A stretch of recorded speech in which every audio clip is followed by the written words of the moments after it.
Praise the Lord.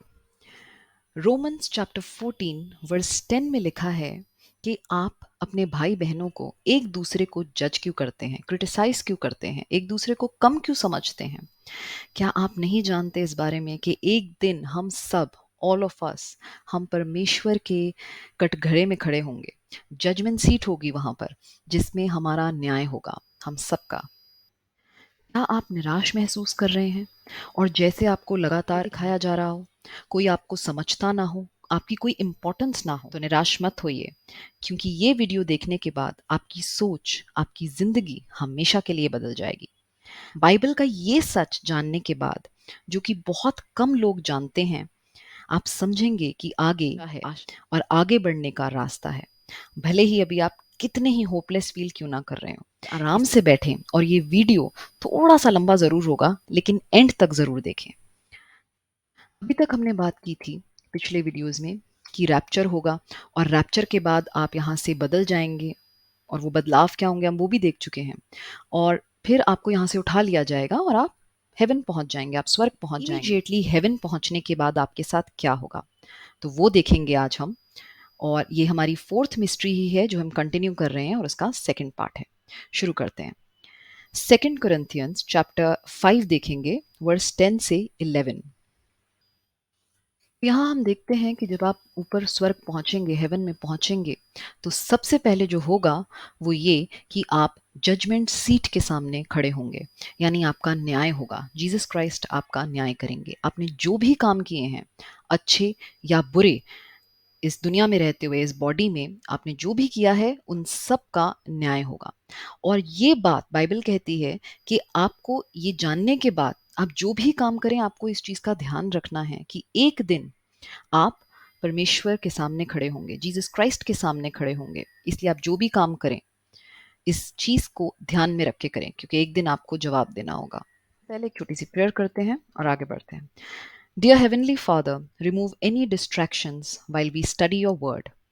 Dear Holy Spirit, remove the scales from our eyes to see and understand the truth. And when I speak today, let it be your words and not mine. In Jesus' name I pray. Amen.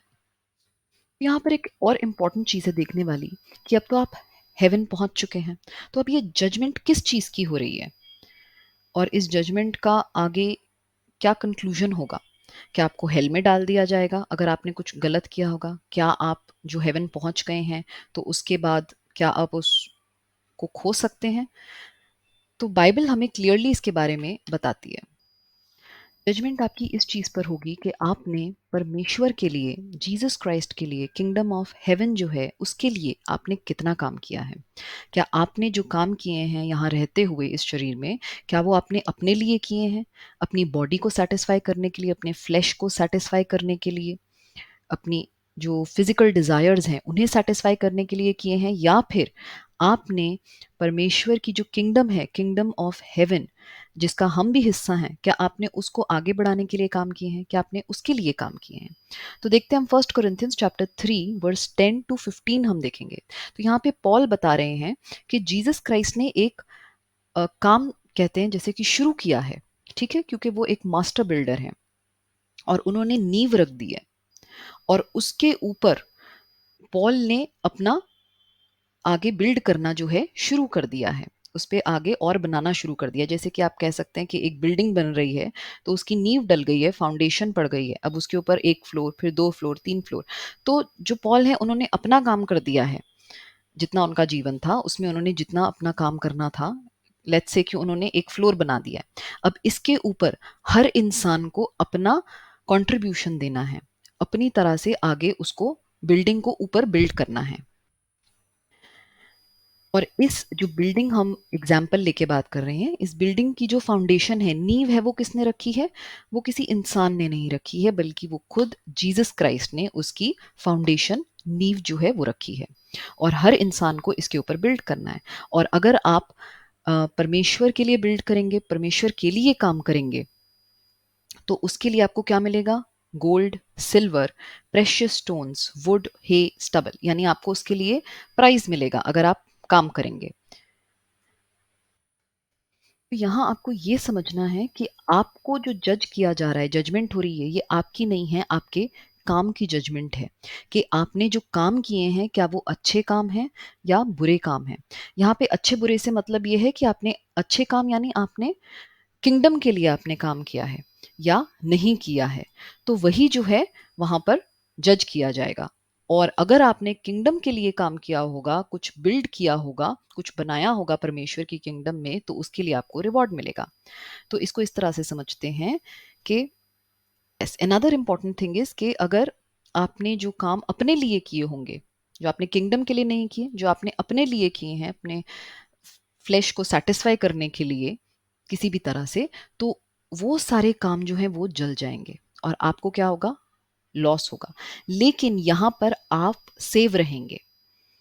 ऐसा नहीं है कि अगर आपने kingdom के लिए काम नहीं किया तो आप अपनी सैल्वेशन जो है वो खो देंगे, या अगर आप हेवन पहुंच गए हैं तो आपने काम नहीं किया है तो आपको वहां से निकाल दिया जाएगा। आप जो हेवन पहुंच चुके हैं, आपकी सोल जो है, आपकी आत्मा वो बच गई है, आपको एक नया शरीर मिल दिया गया है, ग्लोरीफाइड बॉडी, जिसके बारे में हमने पिछले वीडियो में बात की थी। तो अब आप हेल नहीं जा रहे हैं, लेकिन आपको नुकसान होगा। बाइबल कहती है कि आपको लॉस होगा, यू विल सफर लॉस, लेकिन आप खुद बच जाएंगे। आप खुद हेल नहीं जा रहे हैं। तो सिंपल इसको समझते हैं कि आपने जो काम किए वो हैं वर्क्स फॉर किंगडम, या फिर आपने वर्क फॉर सेल्फ, आपने खुद के लिए काम किया। ये सारे काम जो हैं ये आग में डाल दिए जाएंगे, क्योंकि आग से ही जो है सब प्योरीफाई होके बाहर निकलेगा। ठीक है, तो ये सब काम आग में डाल दिए जाएंगे। और उसके बाद अगर आपने किंगडम के लिए काम किया होगा तो आपको उसका रिवॉर्ड मिलेगा। ठीक है, प्रेशियस स्टोन्स लिखा है उसमें बाइबल में। लेकिन अगर आपने खुद के लिए काम किया होगा, परमेश्वर के लिए नहीं किया, तो आपको नुकसान होगा, आपको कोई लॉस होगा। लेकिन आप खुद बच जाएंगे, आप खुद हेल नहीं जा रहे हैं। आपकी सोल जो है वो बच चुकी है, आप खुद बच चुके हैं, आपको एक नया बॉडी मिल गया है। तो इस चीज़ को बिल्कुल क्लियर कर लीजिए कि ये जजमेंट वो नहीं है कि आपको हेवन में भेजना है या आपको हेल में भेजना है।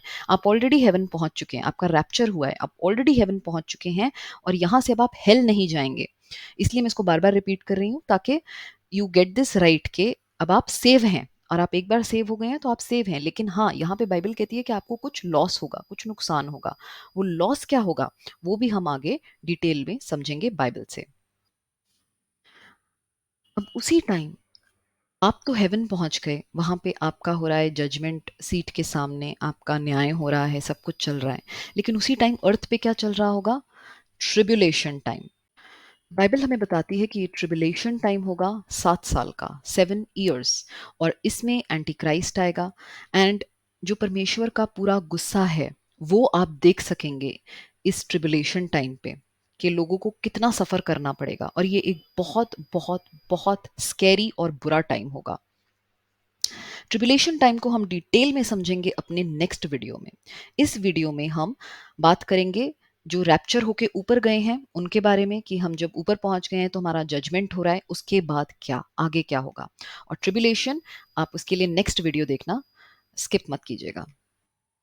जब हम ट्रिबुलेशन की बात करते हैं तो एक और चीज़ दिमाग में आती है, क्वेश्चन आता है कि परमेश्वर ये सब कुछ कैसे अलाउ कर रहे हैं, क्यों कर रहे हैं, क्या मकसद है उनका। कि एंटी क्राइस्ट आएगा ट्रिबुलेशन टाइम में, बीस्ट आएगा, और बहुत हाहाकार मचा देंगे वो धरती पे, लोग बहुत सफ़र करेंगे, तो ऐसा क्यों हो रहा है।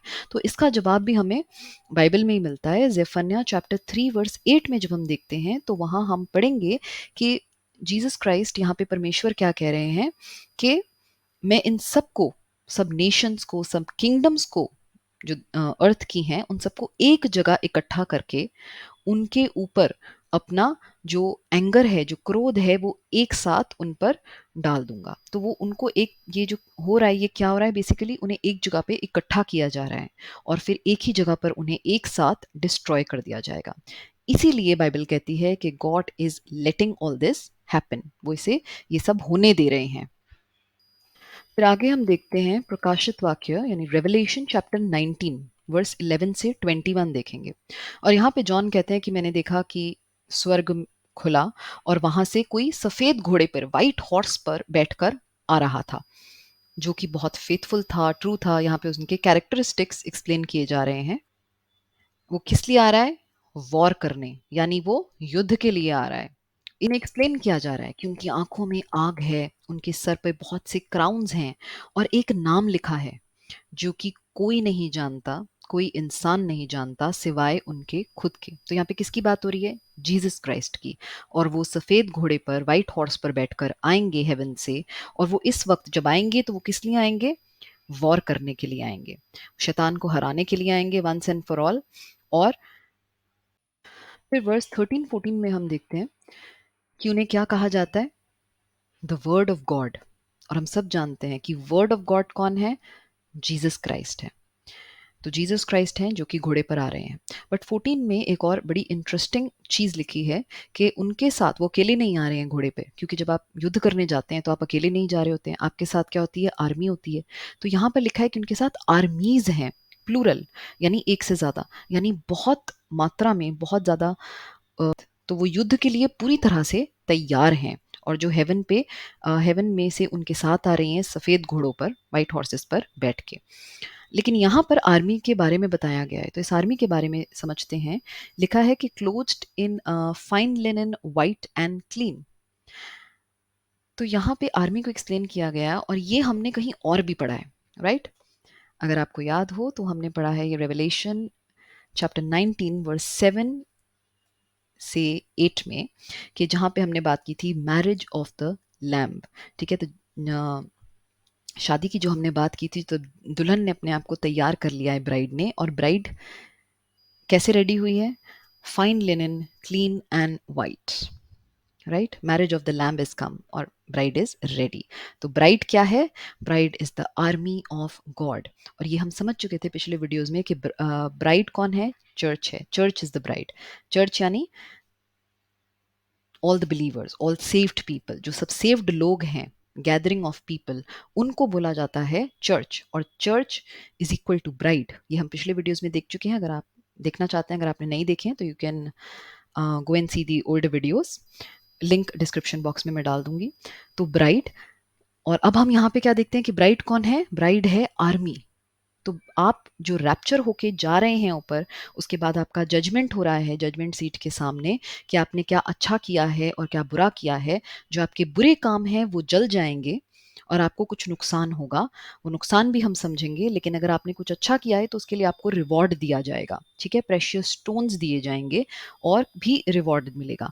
और ये जो लोग अब जो एकदम से क्लेंज हो रहे हैं, देखिए, क्योंकि इनके बुरे काम जल रहे हैं और अच्छे काम जो इन्होंने परमेश्वर के लिए किए हैं उनको रिवॉर्ड किया जा रहा है, तो ये एक बार फिर से क्लेंज हो रहे हैं। और अब जो ब्राइड है वो रेडी है। और ब्राइड कौन है? Army of God. आप कौन हैं? आप एक वॉरियर हैं जो परमेश्वर की आर्मी में हैं। तो अगर आप, मोस्टली ऐसा माना जाता है, अगर हम आगे चल के इसको बाइबल के थ्रू भी देखेंगे, बाइबल में ये लिखा भी है, उस पे मैं थोड़ी देर में आऊँगी, कि आर्मी में क्या होता है, हमेशा हम जानते हैं रैंकिंग होती है, हायरार्की होती है, किसी का पोजीशन ऊपर होता है, किसी का नीचे होता है। तो अगर आपको रिवॉर्ड मिलेगा, अगर आपने अच्छे काम किए हैं परमेश्वर के लिए, आपने किंगडम के लिए काम किया, तो जो रिवॉर्ड मिलेंगे, तो आपका जो रैंकिंग होगा वो उसी के हिसाब से डिसाइड किया जाएगा। और ये भी लिखा था इसमें कि आपको, अगर आप अम, काम नहीं करते हैं, आपने अपने लिए काम किए हैं, तो आपको लॉस होगा। तो वो लॉस क्या होगा? आपकी पोजीशन जो है, रैंकिंग जो है आर्मी में, उसकी आपकी पोजीशन कम हो सकती है। लेकिन कम होने के बावजूद भी आप आर्मी में हैं, आप आर्मी में हैं, आप परमेश्वर की आर्मी में, आपकी जगह फिक्स्ड है, आप ऑलरेडी रिक्रूट कर लिए गए हैं। नेक्स्ट हम देखते हैं रेवलेशन चैप्टर 19, प्रकाशित वाक्य 19 वर्स 15 में, कि जो घोड़े पर सवार आ रहे हैं जीसस क्राइस्ट, उनके मुंह से क्या निकल रहा है? तलवार निकल रही है। और वो नेशंस को, राज्यों को खत्म करने के लिए आ रहे हैं जो इस धरती के हैं, अर्थ के ऊपर। एंड उसके बाद इंपॉर्टेंट चीज क्या है? He shall rule them with rod of iron. तो जीसस क्राइस्ट, जब ये वॉर जो चलेगी, एक जिसको बाइबल में बोला गया बैटल ऑफ आर्मागेडन, तो जब ये खत्म हो जाएगी, ऑफ कोर्स हम जानते हैं शैतान हार जाएगा, और वो भी हम आगे बाइबल में ही देखेंगे कहाँ लिखा है। तो उसके बाद क्या होगा? जीसस क्राइस्ट रूल करेंगे, जिसको बोला जाता है मिलेनियल किंगडम, यानी 1000 साल के लिए, 1000 ईयर्स के लिए जीसस क्राइस्ट इस धरती पर रहकर रूल करेंगे। और हम उनके साथ होंगे, उनकी आर्मी बन के हम शैतान को हराने आएंगे। और उसके बाद जब जीसस क्राइस्ट इस अर्थ पर, धरती पर रूल करेंगे 1000 साल के लिए मिलेनियल किंगडम में, तब भी हम उनके साथ होंगे। वर्स 16 में लिखा है, जीसस क्राइस्ट के ऊपर एक नाम लिखा है, वो क्या है? King of kings and the Lord of lords. हम सब जानते हैं ये कौन है? जीसस क्राइस्ट है। आगे हम देखेंगे वर्स 17, बट यहाँ से जॉन बता रहे हैं कि आगे उन्होंने क्या देखा। तो अब जो है वो बैटल जो है, अब जो ये बैटल नहीं, ये युद्ध जो है ये शुरू होने वाला है। तो यहाँ पे जॉन देखते हैं कि एक एंजल है, आवाज में बोलता है पक्षियों को, द बर्ड्स, फाउल्स जो कि उड़ते हैं, उन्हें क्या बोला जा रहा है कि इकट्ठा करने के लिए उन्हें बोला जा रहा है ताकि वो आए, क्योंकि अब क्या होने वाला है? सपर ऑफ द ग्रेट गॉड, यानी उन्हें खाने पे बुलाया जा रहा है। लेकिन खाना क्या है? तो वो भी हम आगे देखते हैं कि उन्हें क्या खाने के लिए, किस दावत पे उन्हें इनवाइट किया जा रहा है। तो उन्हें बुलाया जा रहा है टू ईट, मांस खाने के लिए। किसका? फ्लैश खाने के लिए। Kings, captains, mighty man, horses, और जो उन घोड़ों पर सवार हैं, इन सब का, जो भी फ्री हैं या बॉन्डेड हैं उन लोगों का भी, सबका क्या करने के लिए इन पक्षियों को, इन बर्ड्स को बुलाया जा रहा है? मांस खाने के लिए। और साथ ही साथ जब जीसस क्राइस्ट अपनी आर्मी के साथ आ रहे हैं, तो जो बीस्ट है, जो कि यहाँ एंटी क्राइस्ट होगा, बीस्ट होगा ट्रिबुलेशन टाइम में अर्थ पे, तो और जो किंग्स होंगे उनके साथ, वो भी अपनी आर्मीज के साथ तैयार हैं वॉर के लिए। तो अब दोनों तरफ की आर्मीज जो हैं वो रेडी हैं युद्ध करने के लिए। फिर हम देखते हैं कि उसका आउटकम क्या होगा। तो वर्स 20 बताता है हमें कि जो बीस्ट है और जो फॉल्स प्रॉफिट है, जिन्होंने लोगों को बरगलाया है, मार्क ऑफ द बीस्ट दिलवाया है, और जो बीस्ट की इमेज है उसको पूजने के लिए, वर्शिप करने के लिए बुलाया है, इन दोनों को, बीस्ट एंड फॉल्स प्रॉफिट, इन दोनों को जिंदा डाल दिया जाएगा लेक ऑफ फायर में। यानी इन लोगों को आग में डाल दिया जाएगा। और ये आग किस चीज की है? सल्फर की आग है ये। तो यू कैन इमेजिन ये कितना पेनफुल होगा। और इनको जिंदा उस आग में इन दोनों को डाल दिया जाएगा। और इन दोनों के बाद जो बाकी सब बचे हैं उनको तलवार से मार दिया जाएगा। कौन मार रहा है? जो घोड़े पर सवार है। और उसके बाद जो पक्षी बुलाए गए थे दावत के लिए, खाने के लिए, तो उनको इन सब का मांस खाने के लिए दिया जाएगा। ये कितना स्कैरी और दहशत वाला सीन होगा, आप इमेजिन इमेजिन भी नहीं कर सकते एक्चुअली।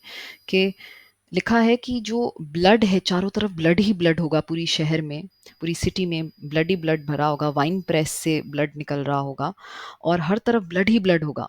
और कितना होगा ब्लड? घोड़े की जो लगाम होती है उस लेवल तक चारों तरफ ब्लड ही ब्लड भरा होगा। तो it will be like a river, pond, एक तालाब की तरह, मतलब, लेकिन उस तालाब में सिर्फ ब्लड होगा, सिर्फ खून होगा। और घोड़ा जो होता है वो बहुत ही ऊंचा एनिमल है, एक टॉल एनिमल होता है। तो अगर उसकी लगाम हम जानते हैं कि बहुत ऊंची होती है, राइट? तो उस लेवल तक लिखा है बाइबल में कि चारों तरफ ब्लड ही ब्लड भरा होगा पूरी शहर में। अभी तक हमने जो देखा वो ये था कि आप किस तरह से आर्मी में रिक्रूट हैं परमेश्वर की, और आप युद्ध के लिए आएंगे, और आप शैतान से युद्ध करेंगे परमेश्वर के साथ, ऑफ कोर्स। एंड जो शैतान है वो हार जाएगा, उसको आग में डाल दिया जाएगा, बीस्ट को एंड फॉल्स प्रॉफिट को। और उसके बाद जो हमने आगे देखा कि चारों चारों तरफ ब्लडी ब्लड होगा। लेकिन क्या ये सब तो हमने प्रकाशित वाक्य से देखा, क्या किसी प्रॉफिट ने इसके बारे में पहले से कुछ बताया है? तो हम देखेंगे जोएल, ये ओल्ड टेस्टामेंट है, चैप्टर 2 वर्स 2 टू 11, उन्होंने भी इस बारे में बात की थी। तो उन्होंने भी इस बारे में ऑलरेडी प्रोफेसी की हुई है। वर्स 2 में लिखा है कि इन लोगों जैसा ना तो पहले कोई था और ना इनके बाद कोई होगा। तो ये किन लोगों की बात की जा रही है? ये हम लोगों की बात की जा रही है, क्योंकि हम लोग कहाँ हैं अभी? चर्च एज में हैं। और चर्च एज से पहले, एक मिनट रुकिए मैं आपको दिखाती हूँ। ये जो है ये हमारी बाइबल की टाइमलाइन है, जो हम पिछले वीडियोस में ऑलरेडी डिस्कस कर चुके हैं। अगर आपने नहीं देखा है तो आप जाके देख सकते हैं इसको समझने के लिए। लेकिन हम अभी कहाँ हैं? हम हैं चर्च एज में। और चर्च एज में जो है कि आप जो सेव होते हैं, वो आप सेव होते हैं सिर्फ और सिर्फ by the grace of God. आप जो अपना विश्वास लाते हैं गॉस्पेल पर, जब आप विश्वास करते हैं, तो आप सिर्फ परमेश्वर के ग्रेस की वजह से आप सेव होते हैं। इससे पहले जो ओल्ड टेस्टामेंट का टाइम था, तब भी ऐसा कुछ नहीं था कि वो लोग सेव हो रहे हों। और ये टाइम जब खत्म होगा रिडेम्पशन के साथ, डे ऑफ रिडेम्पशन जिसे रैप्चर कहा जाता है, तो उसके साथ चर्च एज जो है वो खत्म हो जाएगी। उसके बाद भी ऐसा किसी को इतना इजीली सैल्वेशन सेव होने का जो है वो नहीं मिलेगा, क्योंकि ट्रिबुलेशन टाइम में आपको जो अपना सैल्वेशन है उसे अर्न करना पड़ेगा, आपको उसके लिए बहुत काम करना पड़ेगा, बहुत स्ट्रगल करना पड़ेगा। लेकिन आज की एज में हम जो हैं ये बहुत एक ब्लेस्ड एज है।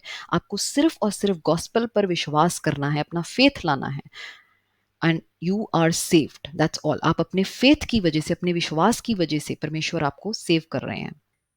इसीलिए यहाँ पे ऐसा लिखा है कि इन लोगों से पहले, यानी हम लोगों से पहले ना किसी के साथ ऐसा हुआ, ना इसके बाद होगा किसी को ऐसा मौका मिलेगा कि वो सिर्फ विश्वास लाएं और वो सेव हो जाएंगे। फिर आप वर्स 4 में देखें तो वहाँ बताया गया है इन लोगों के बारे में कि इनका अपीयरेंस कैसा होगा, ये देखने में कैसे होंगे। तो इनका अपीयरेंस होगा उन घुड़सवारों की तरह, हॉर्समैन की तरह, जो घोड़े पर बैठे होते हैं। और लिखा है सो शैल दे रन, यानी ये घोड़े चलाएंगे, यानी घुड़सवारी करेंगे। तो अभी हमने पीछे समझा था कि हम जब रेवलेशन में है कि आर्मी आ रही है हेवन से, तो वो किस पे आ रही है? घोड़ों पे सवार होके आ रही है, राइट, वाइट हॉर्सेस पर। वो जीसस क्राइस्ट के साथ पीछे से आर्मीज आ रही हैं। तो जो चर्च एज के लोग हैं उनकी अपीयरेंस कैसी है? घुड़सवारों जैसी। और लिखा है वो घुड़सवारी ही करेंगे। और वर्स 5 एंड 6 में जब आप पढ़ेंगे तो आप देखेंगे कि ये जो आर्मी के लोग हैं उनको एक्सप्लेन किया जा रहा है कि उनके क्या कैरेक्टरिस्टिक्स होंगे, वो कितने पावरफुल हैं और उनको क्या क्या पावर्स दी गई हैं और वो कितने स्ट्रॉन्ग एंड माइटी हैं। फिर वर्स 7 में एक इंटरेस्टिंग चीज़ हम देखते हैं कि they shall run like mighty men, climb the wall like men of war, shall march every one on his ways, and they shall not break their ranks। तो यहाँ पे हमें क्लियर होता है कि आर्मी में, उस आर्मी में क्या होने वाला है? रैंक्स होने। जैसे एक नॉर्मल आर्मी में होता है, वैसे इस आर्मी में भी जो परमेश्वर की है क्या होगा? रैंक्स होंगे। और लिखा है कि वो अपने रैंक्स नहीं तोड़ेंगे, वो अपनी रैंक्स को बहुत सीरियसली लेंगे और उसे मेंटेन करेंगे, अपने रैंकिंग को। और वर्स 8 में भी इसी चीज़ को रिपीट किया गया है कि कोई भी एक दूसरे के रास्ते में नहीं आएगा। सबको जो जो काम दिया गया है, अपॉइंट किया गया है, वो हर कोई अपना काम करेगा और बहुत अच्छे से करेगा। क्योंकि ये लोग जो हैं, जिनको एक्सप्लेन किया जा रहा है, ये बहुत ही पावरफुल, स्ट्रॉन्ग एंड माइटी हैं। क्योंकि देखिए यहाँ पे वर्स 8 में हम देखते हैं कि when they fall upon the sword they shall not be wounded, कि जब वो तलवार के ऊपर गिरते हैं तो उन्हें एक घाव भी नहीं आता। तो इस तरह की मिराक्युलस पावर्स जीसस क्राइस्ट ने आपको दी हैं, हमें दी हैं, जब हम उनकी आर्मी में होंगे। क्यों है ये? क्योंकि हमें जीसस क्राइस्ट रैप्चर के वक्त क्या दे रहे हैं? ग्लोरियस बॉडी, महिमामय शरीर, जिसके बारे में हम लास्ट वीडियो में बात कर सकते हैं, आप जाके देख सकते हैं अगर आपने नहीं देखा है तो इसलिए जब आप, वो लिखा है कि तलवार पर भी गिर रहे हैं तो चोट नहीं लग रही है, एक घाव भी नहीं आ रहा है। तो इस तरह की माइटी आर्मी के सामने कौन टिक सकता है? ये जो रैंक सिस्टम है, ये जो पोजीशंस होंगी आर्मी में, ये बहुत स्ट्रिक्टली मेंटेन की जाएंगी। सब अपना अपना काम करेंगे, क्योंकि ये रैंकिंग आपको, हमने देखा था कि अगर आप परमेश्वर के लिए, किंगडम के लिए काम कर रहे हैं तो आपको रिवॉर्ड मिलेगा, वरना आपको लॉस होगा। तो वो रैंकिंग सिस्टम है हमारा। और इसको कंटिन्यू करते हुए जोएल ने आगे भी इसको बहुत एम्फसाइज किया है, इस बात पे जोर दिया है इन लोगों की क्वालिटीज पर, कि वो कितने माइटी एंड पावरफुल ये आर्मी होगी जो कि हम होने वाले हैं, जो सेव्ड लोग हैं जीसस क्राइस्ट की, जब आर्मी में हम जाएंगे। एंड इंपॉर्टेंट चीज एक देखिए यहाँ पे कि लिखा है वर्स 9 में, they shall enter in at the windows like a thief. ठीक है, तो ये थीफ जो है कि चोर की तरह आना, ये हम पूरी बाइबल में बहुत ज़्यादा देख चुके हैं, और हम इसको 2 मिनट में आगे भी देखते हैं कि ये कहाँ कहाँ लिखा है और उसका क्या मतलब है। लेकिन यहाँ पे verse 10, I want to talk about this, कि यहाँ पे देखिए लिखा है कि कितनी माइटी ये आर्मी है, कि इनके सामने धरती कांप रही है, स्वर्ग कांप रहा है, सन एंड मून डार्क हो गए हैं, वो उन्होंने अपनी रोशनी छोड़ दी है, तारों ने चमकना छोड़ दिया है, अंधकार हो गया है। तो इस तरह की माइटी पावर्स जीसस क्राइस्ट आपको देंगे। देखिए रेवलेशन 16 वर्स 15 में लिखा है, behold I come as a thief. किसकी बात हो रही है? जीसस क्राइस्ट की। मैथ्यू 24 में अगर हम देखते हैं वर्स 43 से 44, तो यहाँ पर भी लिखा है कि watch the thief would come. और कौन है ये? वर्स 44 में देखिए, सन ऑफ मैन यानी जीसस क्राइस्ट। तो जीसस क्राइस्ट ने लिखा है कि मैं रात को कभी भी चोर की तरह, जब किसी को अंदाजा नहीं होता, बिकॉज चोर तो कभी भी आ सकता है, आपको नहीं पता होता चोर कब आएगा, आप प्रिपेयर्ड नहीं होते, उसी तरह से, बिल्कुल उसी तरह से कि आप प्रिपेयर नहीं होंगे and he will come, just like that. And यहाँ पे फर्स्ट थेसलोनियन 5 वर्स 2 में भी यही लिखा है कि cometh as a thief in the night, रात में चोर की तरह आना। कौन आ रहा है? परमेश्वर, लॉर्ड। तो क्योंकि आप चोर के लिए कभी प्रिपेयर नहीं होते हैं कि कब आ जाएगा, उसी तरह लोग परमेश्वर के लिए भी प्रिपेयर्ड नहीं होंगे, and the Lord will come with his army, he will come like that. और वापस आते हैं जोएल चैप्टर 2, उसका वर्स 11 में हम देखते हैं कि लिखा है कि ये सब जब होगा तो उस दिन को क्या कहा जा रहा है? Day of the Lord. और उसके सामने कौन खड़ा हो सकता है? और ये डे ऑफ द लॉर्ड क्या है? बाइबल बताती है बैटल ऑफ आर्मागेडन, इसको नाम दिया गया है।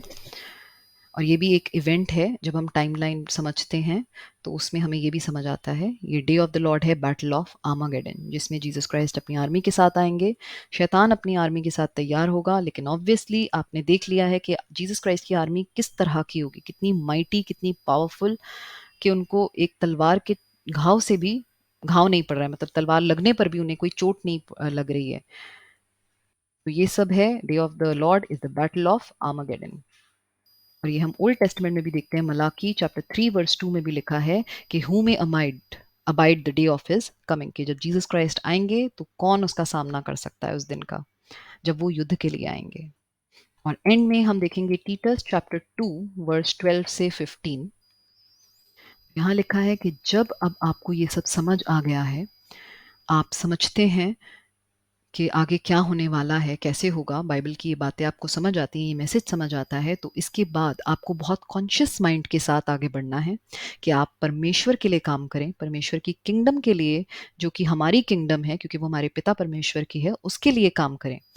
और ये जो वर्ल्डली लस्ट है, वर्ल्डली जो अट्रैक्शन है, इसमें बह ना जाएं पूरी तरह से कि हम घुस ही गए हैं और हमें परमेश्वर का कोई ध्यान ही नहीं है।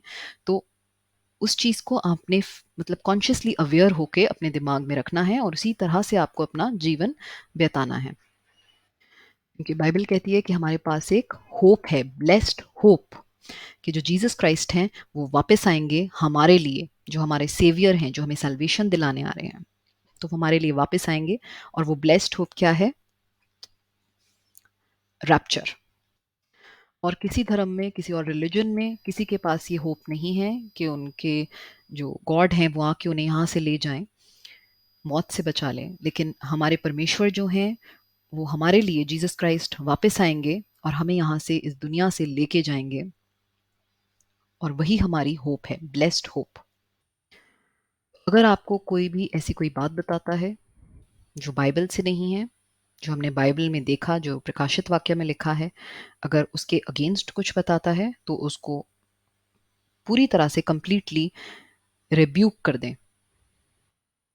हम जानते हैं कि ये एंड टाइम्स है और एंड टाइम्स का भी एंड चल रहा है। और बाइबल में लिखा है कि बहुत से प्रॉफिट्स आएंगे जो कि आपको गलत सिखा के जाएंगे। तो इसलिए हमें अपनी बाइबल पढ़नी है और हर चीज़ बाइबल से ही वैलिडेट करनी है कि बाइबल में है या नहीं है। सिर्फ और सिर्फ जो बाइबल में लिखा है उस पर ही विश्वास करें, किसी की कही सुनी बातों पे विश्वास ना करें। और बाइबल खुद पढ़ें उसको बहुत अच्छे से समझने के लिए। और अब हम जानते हैं कि परमेश्वर हमसे कितना प्रेम करते हैं, उन्होंने हमारी कितनी इम्पोर्टेंस है किंगडम ऑफ हेवन में। हम सिर्फ यूं ही नहीं है कि बाय एक्सीडेंट हम अर्थ पर बैठे हैं और हमारा कोई रोल नहीं है, हमारा कोई इम्पोर्टेंस नहीं है। हमारी बहुत बड़ी इम्पोर्टेंस है और जीसस क्राइस्ट ने हमें बहुत बड़ी रिस्पॉन्सिबिलिटी दी कि उन्होंने ऑलरेडी हमें अपनी आर्मी में रिक्रूट कर लिया है। और हम जीसस क्राइस्ट के साथ आएंगे और जीसस क्राइस्ट जब शैतान को हराएंगे तो हम उनके साथ होंगे, उनकी आर्मी में।